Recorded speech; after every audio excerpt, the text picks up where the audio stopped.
नमस्कार, मेरा नाम है मीनाक्षी रजत और आप देख रहे हैं अपना फेवरेट डिबेट शो सबका हिस्सा होगा। बात वंदे मातरम की, क्योंकि वंदे मातरम पर सरकारी फरमान जारी होते ही विवाद लगातार बढ़ते जा रहा है। मुस्लिम समुदाय के कई नेता इसका खुल करके विरोध कर रहे हैं। दूसरी तरफ AIMIM प्रमुख ओवैसी कह रहे हैं कि देशभक्ति का कोई सर्टिफिकेट नहीं चाहिए, बल्कि भारत का संविधान वी द पीपल यानी हम भारत के लोग से शुरू होता है, ना कि भारत माता की जय से। तो भारत माता की जय और वंदे मातरम कहने में ओवैसी और भाईजान को आखिरकार दिक्कत क्या है,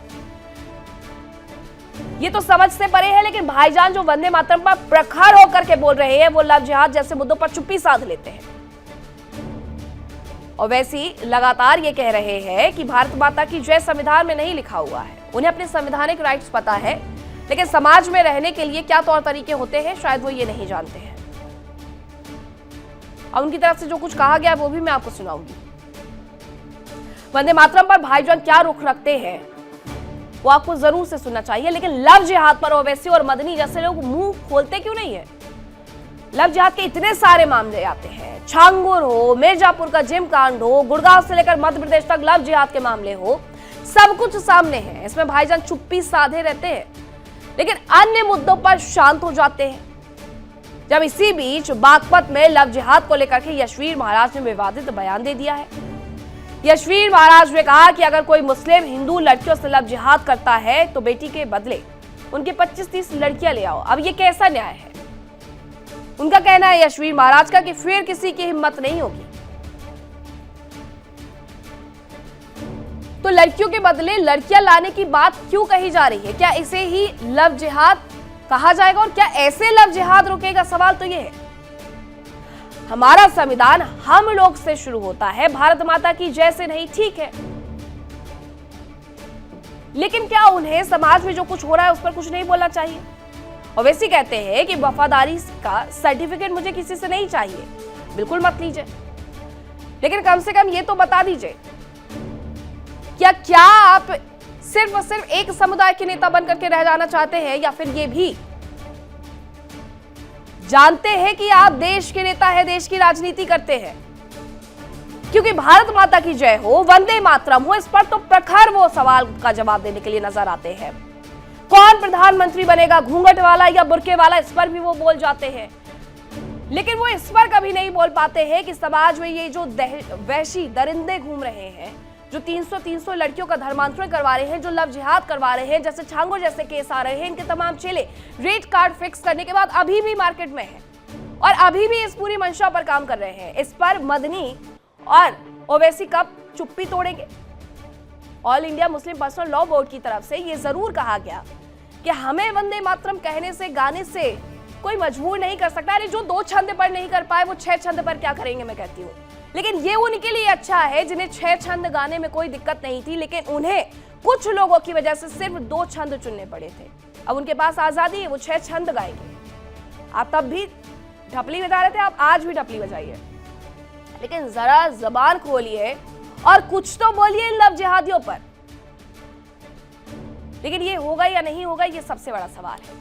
अब आज की डिबेट का सवाल क्या है वो मैं आपसे पूछ लेती हूँ। सवाल यह है कि भारत माता की जय से किनारा करने वाले ओवैसी जैसे लोग लव जिहाद के मुद्दे पर शांत आखिरकार क्यों रह जाते हैं? ये सबसे बड़ी बात है और इसी मुद्दे पर आज हम चर्चा भी करेंगे। चर्चा करने के लिए हमारे साथ मेहमान भी जुड़ेंगे, लेकिन फिर से आप एक बार समझ लीजिए कि ये किस तरीके से समाज के लिए एक जहर खोला जा रहा है कि वंदे मातरम जो देश को देशभक्ति की भावना से ओतप्रोत कर दे, वो आप मत गाइए। लेकिन ये जो जिहादी किस्म के लोग हैं, जो जिहाद भरी मानसिकता रखते हैं, जो लव जिहाद करते हैं, इन लोगों के लिए हम कुछ नहीं बोलेंगे, क्योंकि अगर ऐसा इन्होंने करना रोक दिया तो हमारी राजनीति फिर कैसे चमकेगी। इसी मुद्दे पर चर्चा करने के लिए मेरे साथ जो मेहमान जुड़ रहे हैं उनका परिचय आपसे करवाती हूँ। महंत जगदीश्वर जी महाराज हिंदू धर्मगुरु है, हमारे साथ जुड़ रहे हैं। डॉक्टर HS रावत हिंदू धर्मगुरु हमारे साथ जुड़ेंगे। मनमोहन जहागामा नेता है AIMIM के, वो भी हमारे साथ जुड़ेंगे। मौलाना नसीम उल हक मुस्लिम स्कॉलर है, वो भी हमारे साथ जुड़ेंगे। अली हुसैन कुमी और महंत जगदीश्वर दास जी महाराज, एक लंबा चौड़ा पैनल मेरे साथ जुड़ेगा। अभी डॉक्टर HS रावत और महंत जगदीश्वर जी मेरे साथ जुड़े हुए, अली हुसैन भी मेरे साथ जुड़े हुए हैं।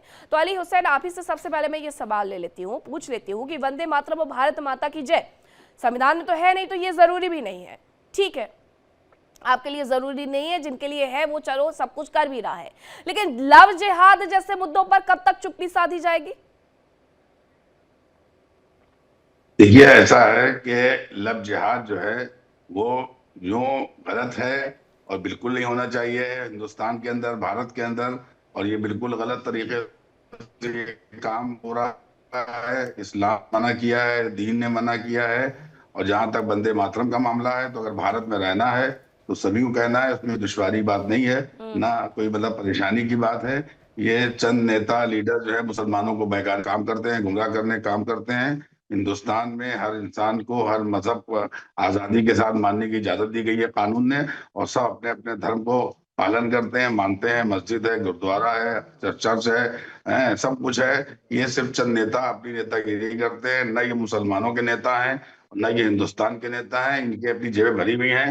भारत के अंदर तमाम दुश्वारियां मुसलमानों की नहीं देखते हैं। भारत के अंदर मुसलमानों पर तालीम नहीं है, रोजगार नहीं है, बेरोजगारी है, बच्चियां जवान बैठी हैं, शादी करने के लिए कोई तैयार नहीं है, इसलिए बच्चियां भाग जाती हैं, दूसरे मुझे मजहब लग में रहा है जाके कि आप शादियां गुनाह कर करती रहे हैं हैं। ये तमाम चीजें कह करके। अली हुसैन कुमी जी, अगर आप ये तमाम बातें स्वीकार कर लेंगे तो फिर तो एआईएमआईएम के नेताओं की पूरी तरीके से जो राजनीतिक रोटी है वो बंद हो जाएगी। वो फिर किस बात पर लड़वाएंगे, हिंदू मुस्लिम किस बात पर करवाएंगे? इसी बात का तो उनका पूरा मुद्दा है कि वंदे मातरम नहीं कहेंगे, भारत माता की जय नहीं कहेंगे, लेकिन लव जिहाद के मामलों से वो मुकर जाएंगे। आपने तो इस बात को स्वीकार किया, ये तो मानने के लिए भी तैयार नहीं होंगे। एचएस रावत जी।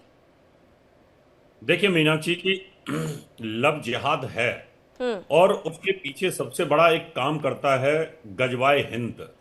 यानी आज की डेट में इस्लाम को फैलाना तलवार के दम पर संभव नहीं है। आप जबरदस्ती कर नहीं सकते, अपना प्रचार कर सकते हैं, लेकिन अब इन लोगों ने क्या किया है, एक बहुत बड़ा षड्यंत्र किया है स्लीपर सेल ने, कि जितने भी बड़े बड़े लोग हैं, बड़े बड़े मौलाना हैं, बड़े बड़े फिल्म स्टार हैं, बड़े बड़े नेता हैं, बड़े बड़े उद्योगपति हैं, उन लोगों के करोड़ों फॉलोअर होते हैं मीनाक्षी जी। और वो करोड़ों फॉलोअर क्या करते हैं कि हिंदू लड़की से शादी करेंगे, और फिर अब मान लो आमिर खान ने 3 लड़कियों से शादी करी, तीनों हिंदू है, अब उनके करोड़ों फॉलोअर हैं। अब वो जो मुसलमान बेरोजगार बच्चा है वो क्या करेगा, वो भी सोचेगा अरे हमारे आमिर खान भाई तो बड़े रशिया आदमी हैं, हम भी किसी हिंदू लड़की को फंसाएंगे। क्योंकि गजवाए हिंद में अब ये है कि किसी प्रकार से इस्लामिक राष्ट्र को लाना, हिंद को गजवा जो हिंदुस्तान है उसको गजवा में कन्वर्ट करना, और किसी प्रकार से धीरे धीरे अब छांगुर जैसे व्यक्ति कितना भयंकर गेम खेल रहे थे, उसको कहां से फंडिंग आ रही थी। अब ऐसे और हजारों छांगुर हो सकते हैं जो अभी पकड़ से बाहर हैं। तो इन लोगों की लव जिहाद, लैंड जिहाद, इस प्रकार से धर्म भ्रष्ट करना, ये जिहाद चल रहा है पीछे से। ठीक है, अली हुसैन जी कुछ कह रहे हैं, जरा उनकी बात भी सुन लेती हूँ, उसके बाद महंत जी आपके पास आती हूँ। जी अली जी। तो हिंदुस्तान जो है, भारतवर्ष में दुनिया में कहीं भी आजादी नहीं है, सिर्फ ये मुल्क है हमारा भारत है, जहाँ पे हर धर्म, हर मजहब, हर कौम के लोगों को आजादी है। मंदिर भी हैं, गिरजाघर भी हैं, मस्जिदें भी हैं, नमाजें भी हो रही हैं, पूजा भी हो रही है, प्यार मोहब्बत से रहते हैं, कोई दुश्वारियां नहीं है। ये वैसी जैसे लोगों को दुश्वारियां रहती है, हमेशा एतराज करते हैं, लोकसभा में एतराज करते हैं। कभी नहीं सोचा कि हिंदुस्तान में गरीबी कैसे खत्म होगी, कभी ये नहीं सोचा बच्चे मुसलमान पढ़ेंगे कैसे, कभी ये नहीं सोचा कि बच्चियों की शादियां कैसे की जाएंगी, कभी इस पर भी तो बात किया करें। हमेशा ऐसी बातें करेंगे जिससे इख्तिलाफ पैदा हो। वंदे मातरम कहने में कोई एतराज नहीं करे, क्या परेशानी है, भारत में रह रहे हो, भारत में खा रहे हो, भारत के सरजमीन पर रहते हो, है इतनी अच्छी सरकार, दुनिया में कहाँ परेशानियां मुझे बताइए। किसी भी मुल्क में आपको बोलने की इजाजत नहीं है, किसी भी कंट्री में आप जाएं, मैं तो दुनिया में जाता रहता हूँ, किसी मुसलमान को भी हक नहीं कोई बात अपनी कह सके। शुक्र अदा करो कि भारत में रहते हो, भारत में बोलने का हक है। बांग्लादेश में हिंदू मारे जा रहे हैं, नसीम उल हक जी, पाकिस्तान में शिया मारे जा रहे हैं। नसीम उल हक जी हमारे साथ जुड़ गए हैं। नसीम उल हक जी, आप अली जी की बातों से सहमत नजर आते हैं या नहीं आते हैं? वो कह रहे हैं कि इस देश के जैसा कोई देश नहीं है, जहां पूजा भी चल रही है, जहां सब कुछ चल रहा है, हर धर्म पद्धति के लोग अपने तरीके से प्रार्थना कर सकते हैं, लेकिन ये देश ही एक ऐसा देश है जहां पर एआईएमआईएम के नेता सिर्फ अपनी रोटियां सेकने के लिए वंदे मातरम और तमाम मुद्दों को आगे ले आते हैं। वंदे मातरम बोलने में कोई परहेज नहीं होना चाहिए, अली जी कह रहे हैं। नहीं मैम, असल में क्या है कि अभी सबकी अपनी अपनी राय है, और आज 14 तारीख है, तो मैं सबसे पहले जो है पुलवामा में जो है आज से कुछ सालों पहले शहीद होने वाले तमाम सैनिकों को मैं अपना खराज अकीदत पेश करता हूं, उसके बाद मैं अपनी शुरुआत करता हूं। बात रही अभी इन्होंने कहा लव जिहाद, लव जिहाद का मैं सिरे से इनकार करता हूं, लव जिहाद है ही नहीं। ये आरएसएस और उनकी जो तंजीमें हैं, ज़ैली तंजीमें हैं, उनके तरफ से बनाया गया एक प्रोपेगेंडा है। और लव जिहाद बिल्कुल भी कहीं नहीं है। रही बात वंदे मातरम की, तो वंदे मातरम जो है, वंदे मातरम को जबरदस्ती कोई पढ़ रहा है, उसमें हमें कोई दिक्कत नहीं है। आप पढ़िए, आपको पढ़ने का मन है, आप पढ़ना चाहते हैं, आप पढ़ें। मगर जबरदस्ती अगर आप किसी से पढ़वाना चाहते हैं कि आपको पढ़ना ही पड़ेगा, मुल्क से मोहब्बत जितनी आपको उससे ज्यादा कहीं हमें है। इस मुल्क के लिए हमारे बाप दादाओं ने कुर्बानियां दी हैं। इस मुल्क को हमने आजाद करवाया, 1857 की जंग आजादी पर हमने लड़ी है। और बताइए कि आप जबरदस्ती कहेंगे कि वंदे मातरम पढ़िए, तो उस पर हमें एतराज है कि वंदे मातरम नहीं पढ़ा जाएगा। वंदे और ये कानून में नहीं है, ये दफा 25 और 19 के खिलाफ है। मुझे एक चीज बताइए, आप अगर हिंदुस्तान में रहते हो और भारत की जमीन पर रहते हो और भारत की जमीन की तारीफ करना, भारत की नदियों की तारीफ करना, भारत की फसलों की तारीफ करना, उस जमीन पे जहां रहते हैं जो हमें खाने को देती है उसकी तारीफ करना, उसको नमन करना, कौन सा गुनाह है? क्या दिक्कत है?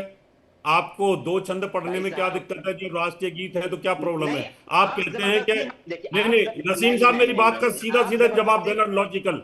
जिस जमीन पे आप रहते हो, जो जमीन आपको खाने को देती है, जो हवा आपको जिंदा रखती है, जो पानी आपको जिंदा रखता है, अगर जो खेती होती है उसको नमन करने में आपको क्या दिक्कत है, ये बताइए। आप जवाब आप सुन लीजिए। देखिए, बोलने से पहले आप सुनिए। आपने क्या, इस जमीन, हम 5 वक्त अपनी मातृभूमि पर, अपनी जमीन पर हम सजदा करते हैं। बंकम चटर्जी ने जब वंदे मातरम लिखा, दीन है, अगर वो दीन है, लेकिन जब राष्ट्रीय गीत सभी लोग अगर गाते हैं तो आपको दिक्कत क्या है, ये बताइए।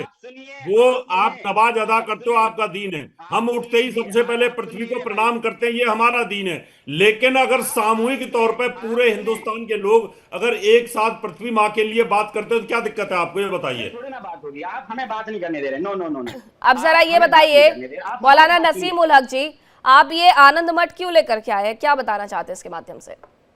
मैं इसको पढ़ा हूं, मैं इसलिए मैं बता रहा हूं। इसको इन्होंने पढ़ा नहीं होगा, मैंने पढ़ा है। बंकम चटर्जी को मैंने पढ़ा है। आप सुनिए, हम क्यों नहीं पढ़ते हैं। मैंने सिर्फ बंकम चटर्जी की एक किताब नहीं है मेरे पास, कई किताबें हैं। मैंने रविंद्रनाथ टैगोर जी को मैंने पढ़ा है। मैं बता रहा हूं कि हमारे यहाँ जो है वो एकेश्वरवाद है। हम एक खुदा की इबादत करते हैं, हम उनकी पूजा करते हैं, उसी की इबादत करते हैं, वही हमारा ईश्वर है, वही हमारा सब कुछ है। एक खुदा की हम पूजा करते हैं।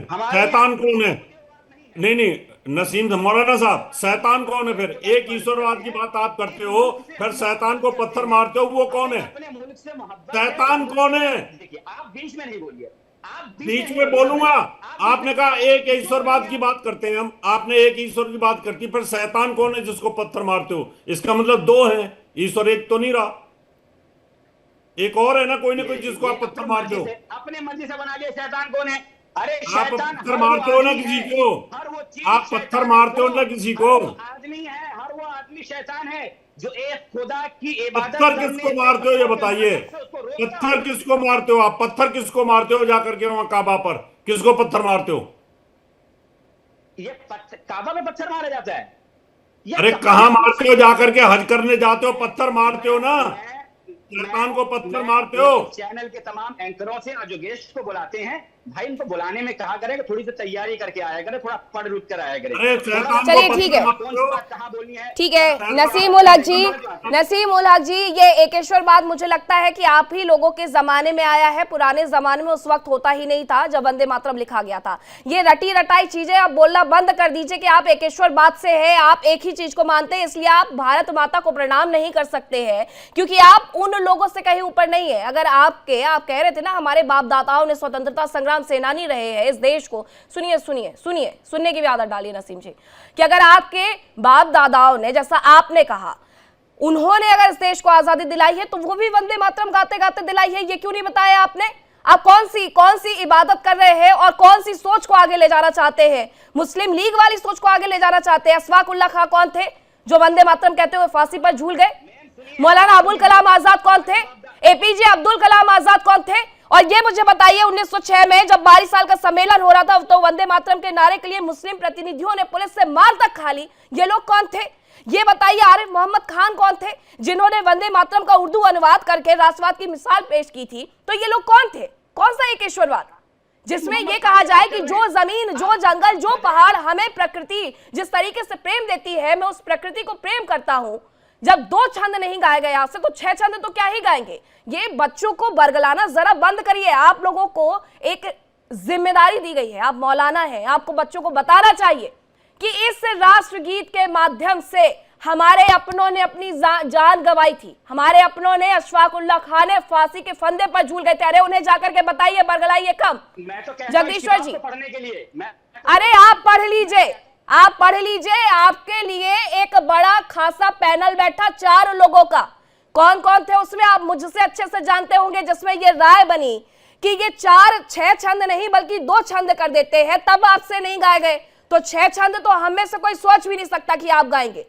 क्यों बैठा वो पूरा 4 लोगों का पैनल, सुभाष चंद्र बोस से लेकर के महात्मा गांधी तक, रविन्द्रनाथ टैगोर तक और साथ ही पंडित जवाहरलाल नेहरू तक? क्यों बैठे थे वो लोग? इसलिए बैठे थे कि 2 छंद होने के बावजूद आप उस पर मुकर जाए।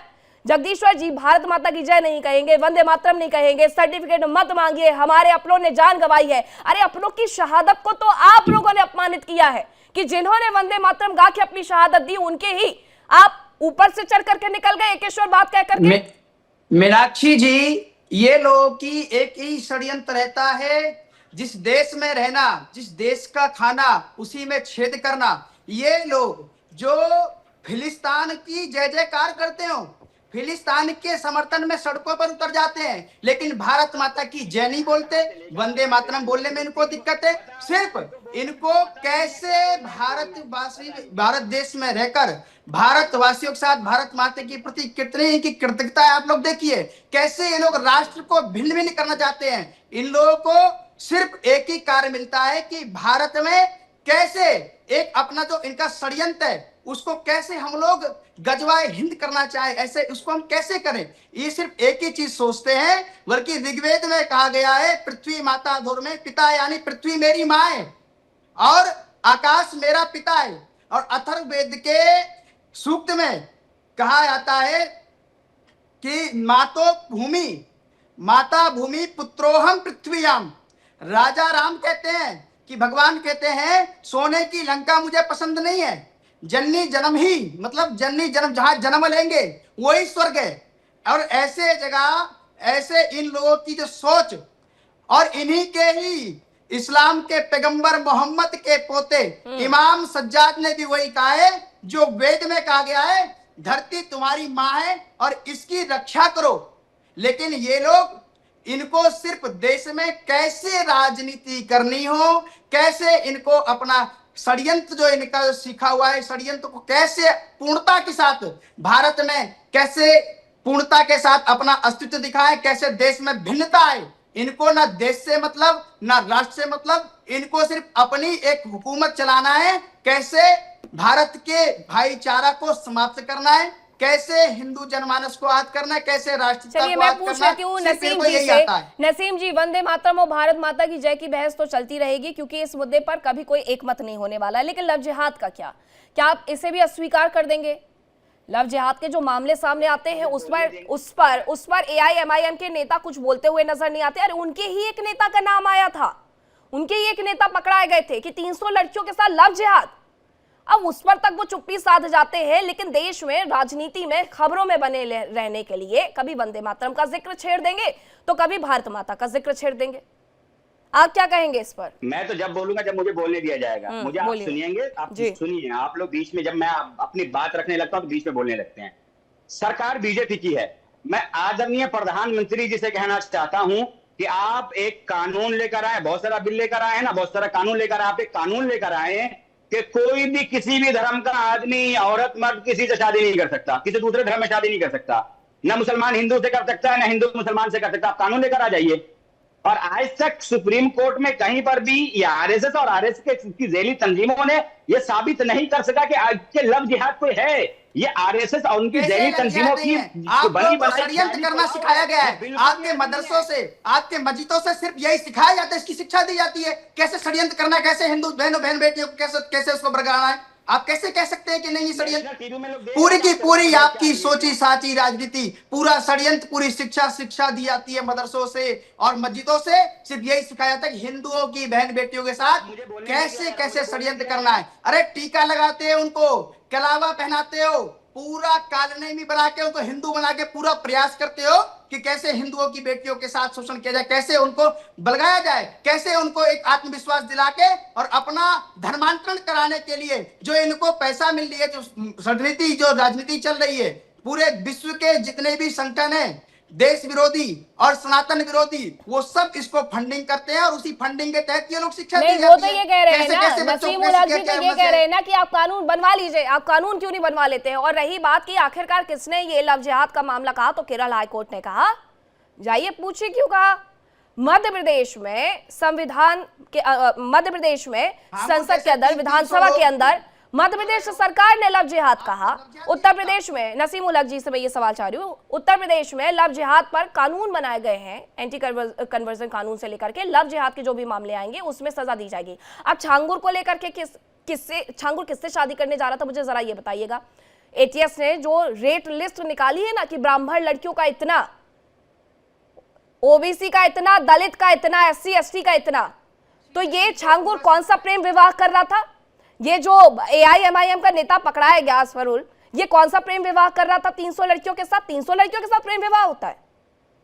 नसीम जी मैम देखिए, यहाँ पे कोई कौन छांगुर है नहीं है। मैं तो देखिए, हम पढ़ाने वाले लोग हैं, छांगुर टुंगुर में पढ़ते नहीं है और ऐसे जाहिर यूं ही आकर टीवी पे बैठते नहीं है। दूसरी बात, आपने कहा कि यूपी के अंदर कानून बना, बिल्कुल सही बना, मगर मैं ये कह रहा हूं कि आप सुप्रीम कोर्ट से ऐसा कानून क्यों नहीं बना देते हैं कि ना कोई मुस्लिम हिंदू से शादी करे, ना हिंदू मुस्लिम से शादी करे।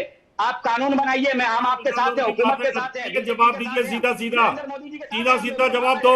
आप तो तैयारी करके आए ना, पढ़ने पढ़ाने वाले लोग हैं, आप जवाब दीजिए। जहांगीर जैसे लोग और एआईएमआई के जो लोग हैं, 300 लड़कियों के साथ लव जिहाद की, उसका जवाब दो पहले। इधर उधर मत भटकाओ बहस को। 300 का जवाब दीजिए, 300 का जवाब दो। मैं बात जवाब दे रहा हूं तो बीच में बोलने लगते हो यार। आप फिर बोलो, फिर मैं तो फालतू की बात है। आप डिबेट को डीरेल कर रहे हैं, आप डिबेट को डीरेल कर रहे हैं। आप उस बात पर जवाब दो ना कि एक नेता 300 लड़कियों के साथ में लव करेगा, लव जिहाद करेगा, शादी करेगा, इस पर बोलिए। वो क्या है, वो क्या है? मैं कह रहा हूं वो क्या है? 300 लड़कियों का मामला बताइए, 300 लड़कियों का मामला क्या है, बताइए, बोलिए, आप बोलिए ना। अब आप सुनिएगा, 2 मिनट सुनने का आदत डालिए भाई, सुनिए, सुना करें। आप लोग नेशनल टीवी पे आते हैं, क्यों हमारा भी मजाक बना रहे, अपना भी मजाक बनवाते हैं। आप सुनिए हमारी बात। आप जवाब नहीं दे रहे, आप जवाब नहीं दे रहे। 300 लड़कियों के बारे में मजाक आपका बन रहा है। अब हम जवाब दे, आप चुप हो जाइए, फिर जवाब देते हैं। हाँ, हटाओ उंगली, हटाओ मुंह से, बोलो। सुनिए, ये जांच का विषय है, जांच होनी चाहिए। पुलिस आपकी, सरकार आपकी, हम आपके साथ हैं, बिल्कुल जांच होनी चाहिए। अगर इस तरह का कोई मुजरिम है तो उस पर सख्त कानूनी कार्रवाई होनी चाहिए, मगर उन लोगों पे भी कानूनी कार्रवाई होनी चाहिए कि जो लोग कहते हैं कि मुस्लिम लड़कियों को भगा के लाओ, उनसे शादी करो तो इतने लाख देंगे। जो लोग कहते हैं कि बेगम को बनाओ श्रीमती, उसका नारा देते हैं, क्या ये संवैधानिक है? क्या ये कानून के खिलाफ है या नहीं है? जो लोग बोलते हैं कि मुस्लिम बच्चियों को बुला के लाओ, धर्म परिवर्तन कराओ, इस तरह की बातें कराओ, ये भी खिलाफ है। मैं सबका मौलाना साहब, आपने मेरी बात का जवाब नहीं दिया। मैंने आपसे ये पूछा है कि एक आदमी 300 लड़कियों को बरगलाता है, उसको क्या सजा होनी चाहिए और वो क्यों कर रहा है? वो 300 लड़की हिंदू लड़कियों के साथ में क्यों ऐसा काम कर रहा है? क्या है उसकी मानसिकता? उसका जवाब दीजिए, वो मैं आपसे पूछ रहा हूं। उसकी मानसिकता क्या है? वो मुसलमान होकर 300 हिंदू लड़कियों के जीवन क्यों बर्बाद कर रहा है? किसने उसका दिमाग खराब किया है? इस पर जवाब दीजिए आप। वही मानसिकता है उन लोगों की, गंदी मानसिकता है, और वही बिल्कुल घटिया मानसिकता है, बिल्कुल जलील मानसिकता है। ऐसी मानसिकता जो संविधान के, इस मुल्क के, हमारे मादरे वतन के बिल्कुल खिलाफ है। मैं इसकी खंडन करता हूं, मगर वही मानसिकता है जिस मानसिकता से लोग कहते हैं कि मुस्लिम बच्चियों को भगा के लाओ, उसी मानसिकता से, जिस मानसिकता से लोग कहते हैं। ये तो क्रिया की प्रतिक्रिया है। जब जहांगीर मौलाना नसीम उल हक जी, सरकार आपकी मौलाना नसीम उलग जी, सरकार आपकी, पुलिस आपकी, बिल्कुल कार्रवाई करने के लिए आप खुले विचार रखिए, जाकर के पुलिस की तरफ से कार्रवाई करवाइए। लेकिन मैं आपको यहाँ इस मंच से खड़े होकर के बोल सकती हूँ कि कभी भी किसी भी हिंदू लड़के ने जाकर के किसी मुस्लिम लड़की को यह नहीं कहा होगा कि मेरा नाम सलमान है, मेरा नाम हुसैन है या मेरा नाम अली है। उस व्यक्ति ने हमेशा जाकर के अपना नाम बताया होगा, मेरा नाम अनिल है, मेरा नाम सुरेश है, मेरा नाम कवि है या जो भी है, उसने अपना नाम बताया होगा। प्रिंस बता करके असफरुर रहमान की तरफ भड़काया बहकाया नहीं होगा।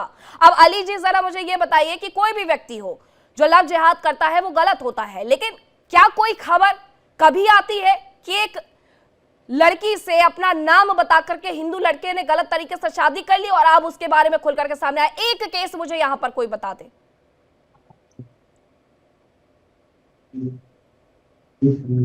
अली जी आपको आवाज मिल रही है?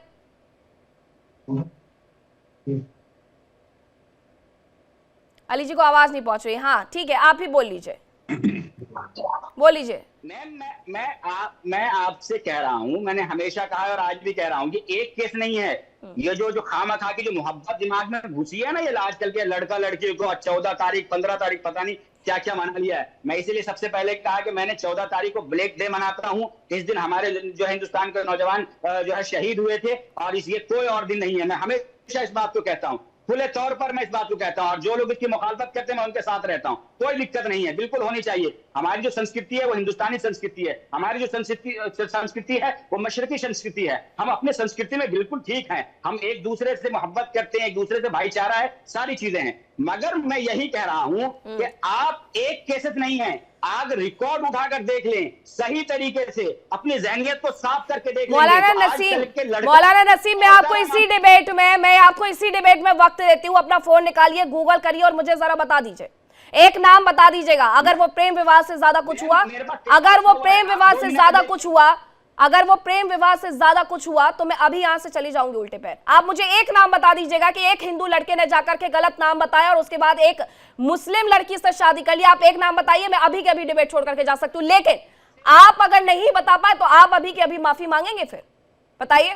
बिल्कुल मैं बिल्कुल बताऊंगा। चलिए, आपको मैंने वक्त दिया, मैंने आपको वक्त दिया मौलाना नसीम, मैंने आपको वक्त दिया। आप मुझे एक नाम खोज करके बता दीजिए, उल्टा सीधा नहीं, बिल्कुल तथ्य के साथ, उल्टा सीधा नहीं। मैं तो आपको छांगुर का नाम भी बता रही हूं, मैं तो आपको असफरुल का नाम भी बता रही हूं, और जितने नाम महोबा से निकल करके सामने आए हैं या उसके अलावा मुरादाबाद से निकल करके सामने आए हैं वो सब पुलिस के रजिस्टर में लिखे हुए हैं। Doctor HS. रावत, कोई एक नाम बता दे कि एक हिंदू लड़के ने जाकर के एक लड़की से शादी कर ली और उसके बाद वो अपना धर्म छिपा रहा था, अपना नाम छिपा रहा था। अरे ये तो उन लोगों की कहानियां है ना जो टीके लगाते हैं फिजूल के, जो जाकर के कलावा पहन लेते हैं झूठ का, ये वो लोग करते हैं, सच पहनने वाले लोग नहीं करते हैं।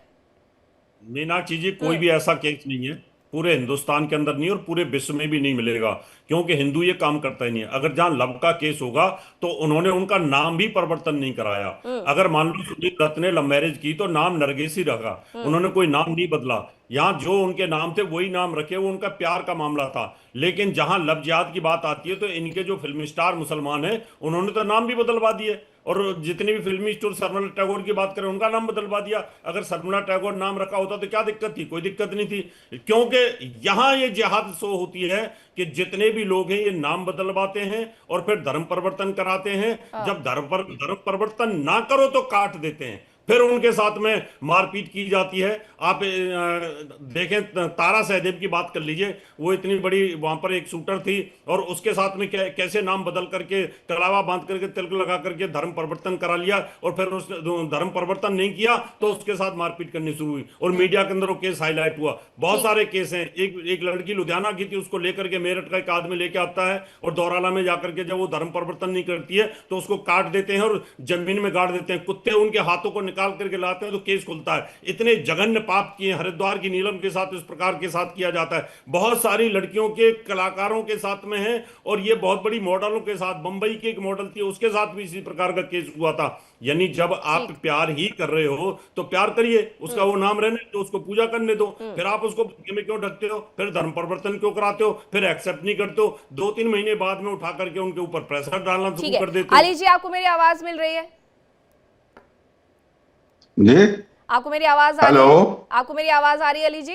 हेलो, ठीक है हाँ आ अली, रही है ठीक है अली जी, इस पूरे बताइए। मुद्दे में उत्तर प्रदेश से एक मामला निकल करके सामने आया था। उत्तर प्रदेश की पृष्ठभूमि से आप आते हैं, वहां की चीजों को आप समझते हैं। बस्ती से एक नेता AIMIM का असफरुल, जिसने 300 लड़कियों के साथ लव जिहाद किया था और उस पर AIMIM चीफ का एक बयान सामने नहीं आया, लेकिन जैसे ही उन्हें लगा कि मेरी राजनीति भुनाने के लिए वंदे मातरम आ गया है, भारत माता की जय आ गई है, तो वो तुरंत फ्रंट फुट पर कूद करके आ जाते हैं। लेकिन जब AIMIM के नेता का नाम आया तो वो अभी तक चुप्पी साध करके बैठे हुए हैं कि नहीं, मैं उस मुद्दे पर तो नहीं बोलूंगा। देखिए ऐसा है कि ये जो पार्टी है ओवैसी साहब की, ये यूपी में कुछ भी नहीं कर सकती है। यूपी के लोग बहुत समझदार हैं, बहुत अक्लमंद हैं और सब मिलजुल के उत्तर प्रदेश में रहते हैं। ये लोग हैदराबाद के रहने वाले यहाँ पर चाहते हैं यूपी का माहौल खराब करें। लव जिहाद का कोई भी तस्वुर हिंदू भारत में नहीं है और न इस्लाम में है। हाँ, अगर सही कोई मोहब्बत करता है मुसलमान हिंदू से या हिंदू मुसलमान से, ऐसी मिसालें मिलेंगी कि शाहरुख खान ने शादी की, आज बेहतरीन जिंदगी गुजर रही है मुख्तार अब्बास नकवी साहब ने शादी की, आज बेहतरीन जिंदगी गुजर रही है। मगर शादी करो अगर किसी गैर मुस्लिम बच्ची से, तो उसको वैसे ही इज्जत दो, वैसे ही उसका एहतराम करो, वैसे ही उसको घर में रखो। ये नहीं कि तुमने शादी की बात छोड़ दिया। ये ना इस्लाम कहता है, ना मजहब कहता है, ना धर्म कहता है। ये ना इस्लामी लोग हैं ना मजहब के मानने वाले हैं। ये सिर्फ एक जो है गुमराह करते हैं मुसलमानों को। सीधे साधे मुसलमान हैं, इनके चक्करों में आ जाते हैं। और देश बहुत अच्छे हाथों में है और बहुत अच्छा काम हो रहा है। देश के अंदर कोई मुश्किलात नहीं है, लोगों में मुश्किलात हैं। और ये छोटे मोटे जो मामलात हैं, हुकूमत को चाहिए है सख्ती से पेश आए, चाहे वो हिंदू हो या मुसलमान हो या सिख हो या ईसाई हो। देश का माहौल खराब करने वाला हर आदमी के खिलाफ जो है कानूनी कार्रवाई होना चाहिए। देखिए हमारा भारत जो है दुनिया में वाहिद मुल्क है कि जहां पर प्यार मोहब्बत एक के साथ सब रहते हैं। ठीक है, मनमोहन जी हमारे साथ जुड़ गए हैं, AIMIM के नेता हैं।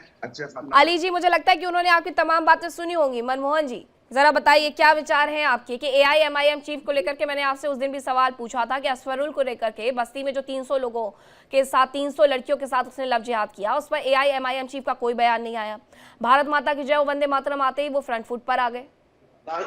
ना ही वो लड़का MIM का नेता है, न था वो कार्य करता है। अब खंडन करके किसी नेता के साथ मनमोहन जी सुनिए, आप मेरे साथ जब डिबेट में बैठे थे तब आप इसका खंडन 35-40 मिनट बात करते हुए नजर आए थे। आपको तब तक भी पता नहीं था और आज भी कितना पता होगा मुझे ये नहीं पता। नहीं, पूरा पता है हमें। वो हमारी पार्टी का कोई नेता नहीं, कोई कार्यकर्ता नहीं, नहीं पास प्राथमिक सदस्यता है।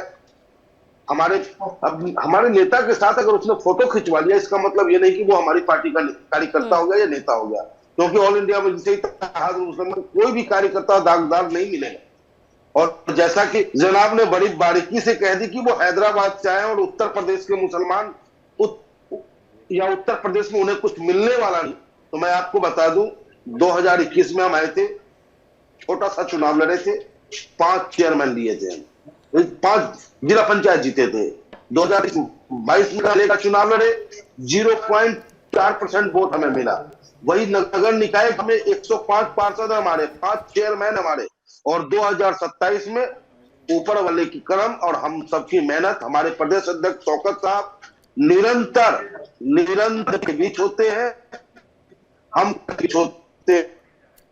मनमोहन जी, आपका एक तो ऑडियो में दिक्कत आ रहा है, उसे मैं ठीक करवाती हूँ। लेकिन अगर ये व्यक्ति असफरुल आपकी पार्टी का नेता नहीं था तो भी उसके नाम में तो असफरुल लगा हुआ है। जरा कुछ कह ही देते 300 लड़कियों को लेकर के, छांगुर पर जरा कुछ कह ही देते AIMIM चीफ, लेकिन उस सब पर तो उनकी चुप्पी रहती है। लेकिन जो मामले जगदीश्वर जी दिखते हैं कि इनको लपक लेना चाहिए, आने वाले वक्त में चुनाव है और उसमें उन्हें फायदा होगा, तो वो तुरंत आगे आ जाते हैं। और मनमोहन गामा जी, आप कहाँ बोल रहे हैं कि उत्तर प्रदेश में आएंगे, हैदराबाद से आएंगे? अरे आज मल्लिकार्जुन खड़गे इमरान मसूद से क्या कहते हुए कह हुए, भूल गए क्या आप कि हैदराबाद वाले को मत आने देना?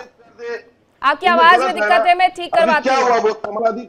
समाजवादी पार्टी के नगर अध्यक्ष को बलात्कार के केस में देते हो, इसी मीडिया पे पूरा ट्रायल कर देते हो आप। फिर बाद में वो हम कोई ट्रायल नहीं करते हैं, हम कोई ट्रायल नहीं करते हैं। AIMIM का वो नेता था, आप उसे बताएं या ना बताएं, ये आप सच छिपा रहे हैं। नहीं था, बिल्कुल था, बिल्कुल था। आप इसी डिबेट में मेरे साथ बैठ करके 45-40 मिनट तक ये कहते रहे कि हमने कार्रवाई की है। मैंने आपसे पूछा आपने क्या कार्रवाई की है, आप कुछ नहीं बोल पाए। 40-45 मिनट बाद आपको उस डिबेट में याद आया था कि वो AIMIM का नेता नहीं है। मुकरने के लिए कुछ तो चाहिए। आपने कह दिया वो AIMIM का नेता नहीं था, असफरुल तो था। क्यों नहीं बोले आप? छांगुर पर क्यों नहीं बोले आप? किस आधार कह रही है कि वो एमआईएम का नेता था? किस आधार पे आप करेंगे? अरे सर, आप ही मेरी इस डिबेट में बैठे हुए थे, आप ही की बात पर मैं कह रही हूँ कि आपने कहा था आपने कार्रवाई की। अगर वो एआईएमआईएम का नेता नहीं था तो आपने किस पर कार्रवाई की थी फिर? नहीं, हमने ये नहीं कहा। नहीं, डिबेट का लिंक देखिएगा आगे पीछे करके। नहीं, आपका क्लियर हो जाएगा वहां पर जाकर के कि आप ही ने बोला था इस डिबेट में एचएस रावत जी, इन्होंने ही बोला था कि वो व्यक्ति पर हमने कार्रवाई की है। सामने बोला था इन्होंने, हाँ, मेरे सामने बोला था कि हम उन पर कार्रवाई कर रहे हैं। बिल्कुल। तो कार्रवाई पहली डिबेट थी वो, जिस समय ये प्रोग्राम शुरू हुआ था।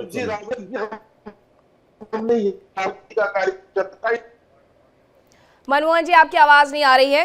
ठीक है, जगदीश्वर जी के पास में जा रही हूँ, उसके बाद नसीम जी हमारे साथ एक बार फिर से जुड़ गए हैं। जरा मनमोहन जी की आवाज पहले सही करवाइएगा, उसके बाद हम उनसे जुड़ते हैं। तो जगदीश्वर जी, इस पूरे मुद्दे पर, लव जिहाद के मुद्दे पर चुप्पी रहेगी? आने वाले वक्त में चुनाव में ये तमाम मुद्दे अगर उठा भी देंगे तो वैसे भी उत्तर प्रदेश में अगर किसी चुनाव में घुसने की कोशिश कर भी रहे होंगे एआईएमआईएम चीफ, तो वो 0 बटे सन्नाटे पे आ जाएंगे, क्योंकि लव जिहाद का मुद्दा उनके लिए थोड़ी ना कारगर साबित होगा। बहन मीनाक्षी जी, ये जितने भी बड़े बड़े कार्य ये लोग कर रहे हैं, चाहे वो लव जिहाद हो, चाहे वो देश में कैसे हिंसा हो, देश में कैसे जो एक हैं सब लोग राष्ट्र में एक नींव में बैठे हुए, छाव में बैठे, उनको कैसे अलग करना है, ये लोग राजनीति कर करके इस देश में एक ऐसा विद्रोह पैदा करना चाहते हैं, एक अशांति पैदा करना चाहते हैं जहां पे शांति बनी हो, देश भाईचारे में चल रहा हो। लेकिन एक तो इनकी जो फंडिंग जो इनको मिलती है विदेशों से, उस फंडिंग के माध्यम से ये नई नई चीजों को देश में जहर की तरह धीरे धीरे देते हैं लोगों को। सिर्फ इनका एक मकसद रहता है कि देश में कैसे हिंदू समाज का शोषण हो, कैसे हिंदू बहन बेटियों को कैसे फैला के फुसला कर लव जिहाद के लिए कैसे एक षड्यंत्र बनाते हैं। जहां तक कि इन लोगों ने तो एक रेट फिक्स कर रखा है, ब्राह्मणों की बेटी होगी तो इतना लाख, ठाकुरों की होगी इतना लाख, यादवों की होगी इतना लाख, और नीचे अदर बनियाओं की होगी तो इतना लाख। ये एक इनके जो षड्यंत्र करने के लिए बहुत मोटा पैसा मिलता है बहन, और उस पैसे से ये लोग देश में माहौल खराब करना चाहते हैं। जहां देश में शांति और एकता बनी हो, उस देश में ये बड़ी विडंबना है। ऐसे लोगों पर सरकार कार्रवाई करे। राजनीति बंद होनी चाहिए। सरकार किसकी है? राजनीति गंदी राजनीति करते हैं, दोहरी राजनीति करते हैं, और बाद में ये लोग पार्टी के अरे तुम्हारा कार्यकर्ता, अरे बाबा जी बताओ, 2014 के पहले जिन लोगों को आजादी मिली हो, अब बताओ उनकी सरकार आपकी, गृह मंत्री आपकी, पुलिस आपकी, नहीं, प्रधानमंत्री, गृह मंत्री, वो सब आपके भी है। मानना ना मानना अलग बात है, लेकिन है आपके भी। चिंता मत करिए, किसी और दूसरे देश में जाएंगे तो बताना पड़ेगा कि प्रधानमंत्री हमारे देश में नरेंद्र मोदी है और गृह मंत्री अमित शाह है। नेशनल टीवी पे बैठकर इस तरह की बातें होती है, इतनी झूठ बातें तुम्हारा है। अगर भारत में रह रहे हो, भारत का हर वासी तुम्हारा है, और तुम्हारा भी धर्म बनता है कि भारत माता के बीच में रहकर, भारत माता की भूमि पर रहकर खुशहाल रहें और पर्यावरण का संरक्षण करे, राष्ट्र का संरक्षण करे, राष्ट्र कैसे उन्नति करे, इन विषयों पर काम करना चाहिए। ना कि लव जिहाद और भारत माता की जय नहीं बोलेंगे, इससे नहीं। ये सब गलत बात है। आप लोग जिस प्रकार से मोड़ना चाहते हो समाज को, इससे सारे जहां से अच्छा हिंदू सीता हमारा, इनकलाब जिंदाबाद का नारा हमने दिया। 1857 की जंग आजादी हमने लड़ी।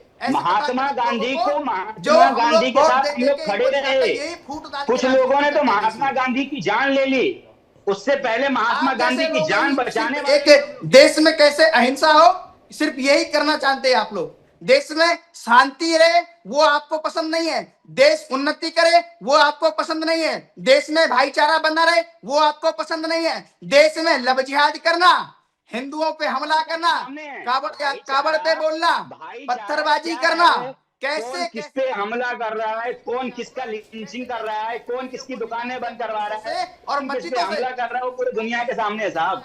पूरी दुनिया देख रही है, थू थू हो रही है हमारी पूरी दुनिया में, थू थू हो रही है। जीडीपी हमारी गिर गई है, गरीबी बढ़ गई है, बेरोजगार बढ़ गई है, सारा मामला हो गया। उसमें भी कुछ बोलेंगे जाता है कि कैसे देश में अहिंसा हो, देश में कैसे शांति जो बनी है उसको कैसे सौहार्द को बिगाड़ा जाए, सिर्फ कुछ धन के लिए कुछ स्वार्थी लोग जैसे आप जैसे लोग जुड़े हुए हैं, उस कारण से ही आज देश में भिन्नता हो रही है, देश में आज ये स्थिति पैदा हो रही है।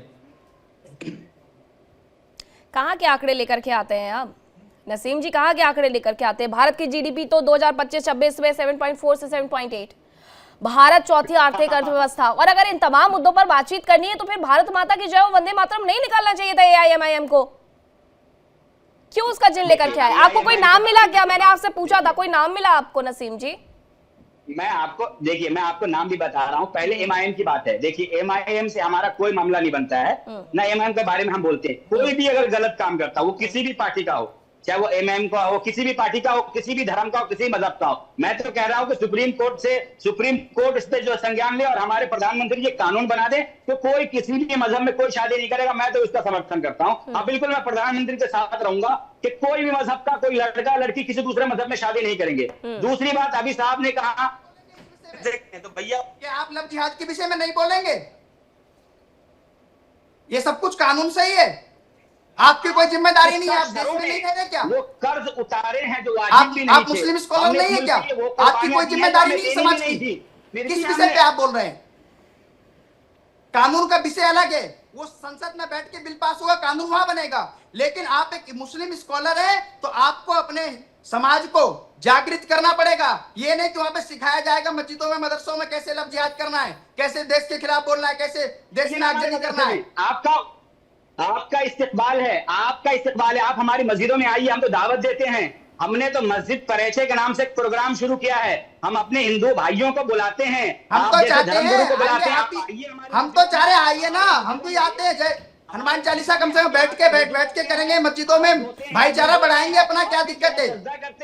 आप लोग भी, हम लोग भी जमीन पे सजदा करते हैं। आपकी नवाज़ी इस मुल्क को जो है मादरे वतन कहते हैं। अपने मुल्क से हमें बहुत मोहब्बत है। सारे जहां से अच्छा हिंदू सीता हमारा, हमने नारा दिया है कि मजहब नहीं सिखाता आपस में बैर रखना, हिंदी है, हम वतन है। साथ बैठ के भाईचारा निभाना है आपको। हम राजा जनक जी के गांव से हैं भैया। भारत माता की जय, गांव से हैं। वंदे मातरम, जिंदाबाद, एक बार जिंदाबाद, वंदे मातरम, जिंदाबाद, भारत माता की जय। सारे एक बार भारत माता की जय तो बोल दीजिए, भारत माता की जय तो बोल दीजिए, अधिनायक की जय है, भारत माता की जय बोल दीजिए। जिंदाबाद, भारत माता की जय, हिंदुस्तान जिंदाबाद, भारत माता की जय, जिंदाबाद, हिंदुस्तान जिंदाबाद, हिंदुस्तान जिंदाबाद, भारत माता की जय, वंदे मातरम, वंदे मातरम। अरे बोलो ना भाई, सारे जहां से अच्छा, सारे जहां से अच्छा हिंदुस्तान हमारा ठीक नहीं, भारत माता की जय तो देश बोल से दीजिए। प्रेम, देश से प्रेम इस कदर था कि देश के नारे भी हिंदू और मुसलमान हो गए। इमरान खोखर जी मेरे साथ जुड़ गए हैं। इमरान जी, सवाल ये है और टॉपिक ये है कि एआईएमआईएम की तरफ से बड़ी बातें होती है वंदे मातरम को लेकर के, भारत माता की जय के नारे को लेकर के, लेकिन कभी भी उनकी तरफ से लव जिहाद के मुद्दे पर कुछ नहीं कहा जाता है। जबकि उनके नेता तक के नाम सामने आ जाते हैं, वो फिर भी चुप्पी ओढ़ जाते हैं। तो क्या देश में और कोई मुद्दे नहीं बचे हुए हैं? किसी और मुद्दे पर आकर के बोल लेते। आप चुनाव है उत्तर प्रदेश में, ठीक है, आगे बढ़ना है, ठीक है, लेकिन क्या ये लव जिहाद वाली राजनीति उनके लिए फिट नहीं होती है, इसलिए वंदे मातरम का मुद्दा उठा गए वो? मीनाक्षी जी, इस देश की सरकार निकम्मे, निठल्ले और नपुंसक नाकारा है जो लव जिहाद के नाम पे कानून नहीं बना पा रही है। इस देश की सरकार को भ्रष्टाचारियों से इतना प्रेम है, इनको बलात्कारियों से इतना प्रेम है कि उनको हर चुनाव के अंदर राम रहीम को पैरोल देती है ताकि वो भारतीय जनता पार्टी का प्रचार हरियाणा के अंदर कर सके। इस देश की सरकार को बलात्कारियों से इतना प्रेम है कि वो समय से पहले जो सजा याफ्ता बलात्कारी होते हैं, बिल्किस बानो के आरोपी, उनको छोड़ देती है, बाद में सुप्रीम कोर्ट उनको जेल भेजती है। मेरा यह कहना है कि किसी भी व्यक्ति को अगर लव जिहाद से तकलीफ है तो एक कानून बनाए सरकार। क्यों सरकार 11 साल से बैठी कानून नहीं बना पा रही? नोटंकी कर रही है, खाली मंचों से बैठ के इनके नेता नोटंकी करते हैं और कानून बनाने का जब बारी आती है तो कानून नहीं बनाते। एप्स्टीन फाइल के बलात्कारियों के साथ ये लोग न्यूयॉर्क के होटलों में रंगरेलियां बनाते हैं। एप्स्टीन के साथ में ये लोग बैठकर व्यापार करते हैं। छोटी छोटी 12-12, 13-13, 7-7, 8-8 साल की बच्चियों के बलात्कारियों के साथ व्यापारिक समझौते करते हैं। उनके साथ 60-60 करोड़ रुपए के उनके एनजीओ से ये लोग फंड ले लेते हैं और यहाँ बैठ के हमें नैतिकता सिखाने बैठेंगे। यहाँ पर हरदीप पुरी को बंद कराइए ना। लव जिहाद के मामले, लव जिहाद साहब आपको बोलना तो आप बोल लीजिए फिर। मैं नहीं बोल रहा, आप नहीं बोल नहीं लीजिए। नहीं नहीं आपकी कहानी थोड़ी सुनेंगे। जब कानून बनाए जाते हैं, जब कानून बनाती है इमरान खोखर साहब, तब शाहीन बाग करते हो आप, तब जाकर के पथराव करते हो आप, गली संविधान गली ने में अधिकार गोली दिया है। चलाते हो आप जो सरपंच उसका से अधिकार जुदा दिया करते हो। संविधान ने। जब यूजीसी की बात आती है, जब यूसीसी की बात हमारा आती है, कहने जब का मतलब UGC से- जब एनआरसी की बात आती है, तब आपके दिमाग में ना भिन्नता छा जाता है। और जब आपके कानून के हिसाब से सुप्रीम कोर्ट सजा देती, सुन लो पहले, आपने बोल लिया था ना, अब मेरी सुन लो। सुप्रीम आपने कहा कानून बना दो, कानून भी जब बनाए जाते हैं और सुप्रीम कोर्ट सजा देती है याकूब मेनन को, तो उस जनाजे में 2 लाख मुसलमान टोपी पहन करके जाते हैं सजदा करने के लिए। उस समय आपको सुप्रीम कोर्ट में खोट नजर आता है, उस समय सरकार में नजर आता है। सुप्रीम कोर्ट के फैसले आते हैं सावानो केस के अंदर, उस समय 1.5 लाख मुसलमान बोट क्लब पर जाकर टोपी लगा करके संविधान को फाड़ देता है और सुप्रीम कोर्ट के फैसले को आग लगा देता है। ये आपकी सोच है, आप अपने हिसाब से देश को चलाना चाहते हैं, आप अपने देश के हिसाब से कानून बनाना चाहते हैं। अगर जनसंख्या की बात आती है तो सबसे पहले आप जैसे मौलाना आकर के बिखरना शुरू हो जाते हैं कि नहीं हम तो शरीयत का कानून मानेंगे, अल्लाह की देन है, जितने बच्चे पैदा करो करते रहो, हैं ये देश है, इस कानून पे चलेगा ना। जब कानून बने हुए हैं तो आप जिहाद क्यों करते हो मुझसे? सरकार कोई कानून लेकर आई जनसंख्या के ऊपर, हम तो हमारे लोगों का कानून लाई है क्या? कानून बनवाई है मोदी जी से।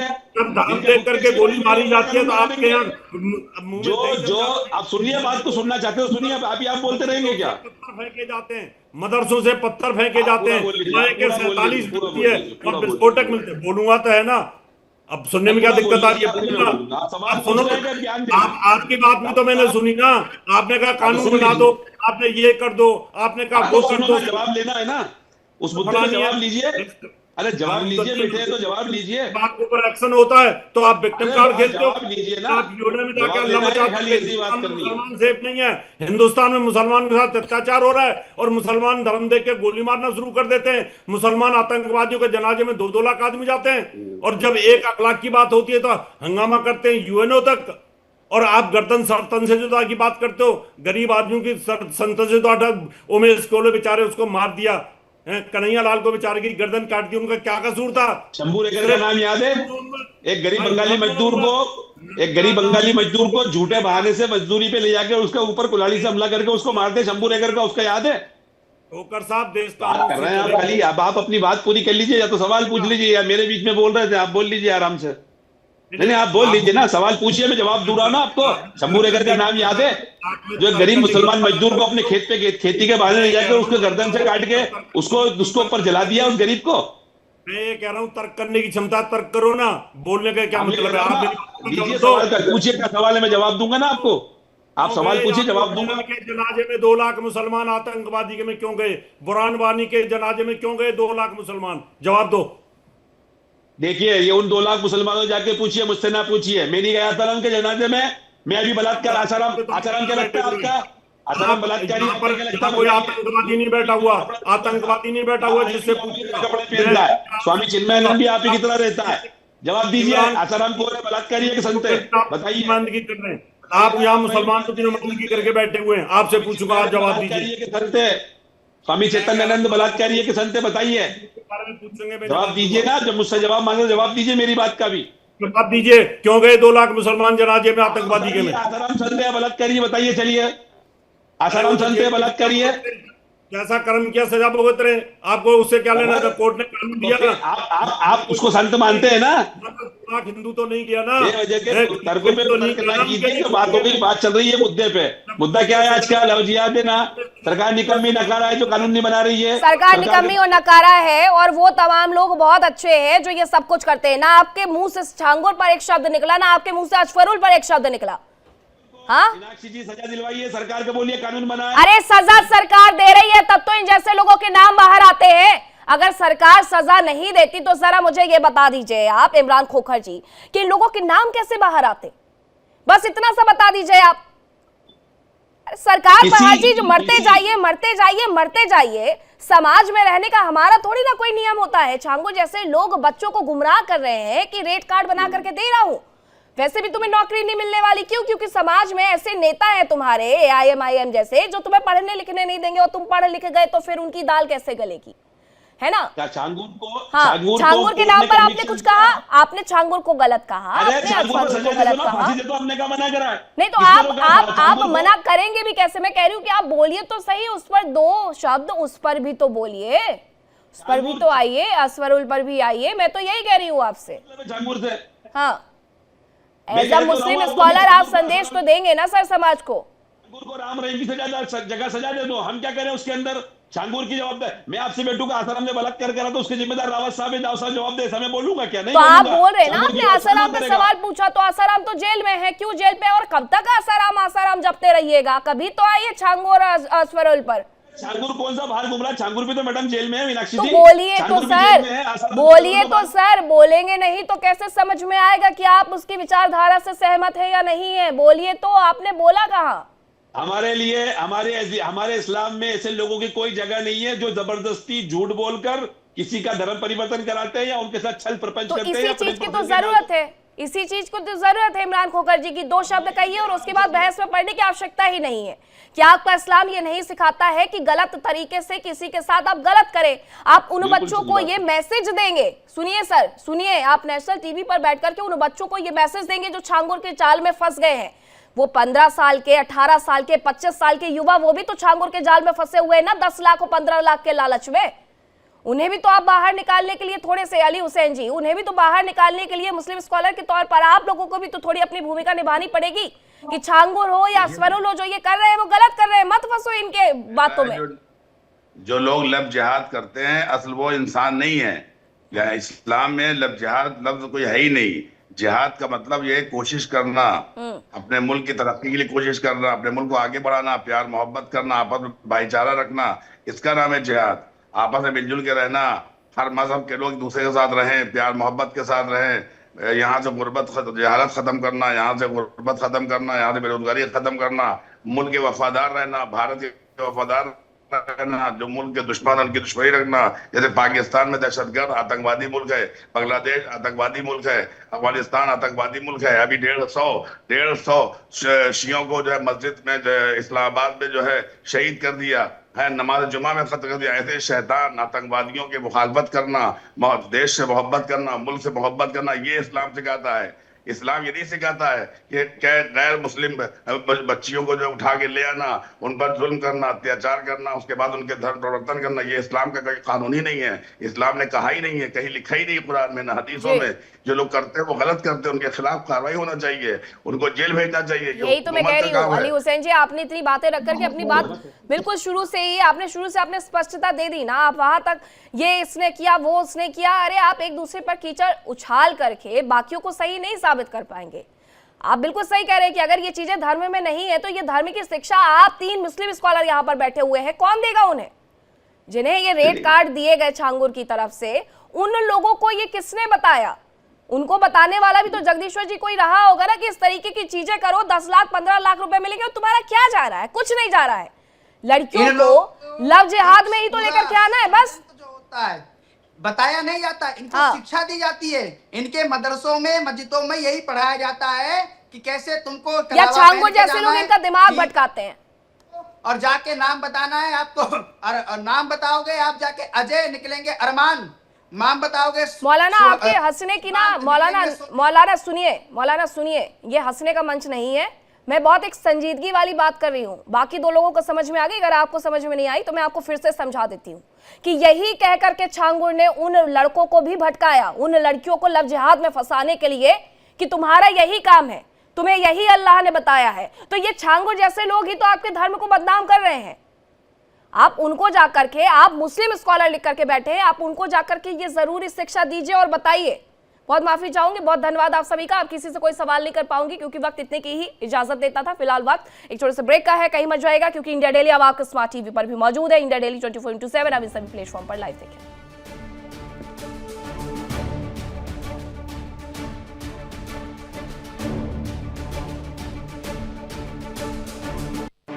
देखिए इंडिया डेली 24/7 अब आपके स्मार्ट टीवी पर। इंडिया डेली मौजूद है सभी डिजिटल प्लेटफॉर्म पर लाइव और लगातार। इंडिया डेली 24/7 हर दिन राष्ट्र को समर्पित।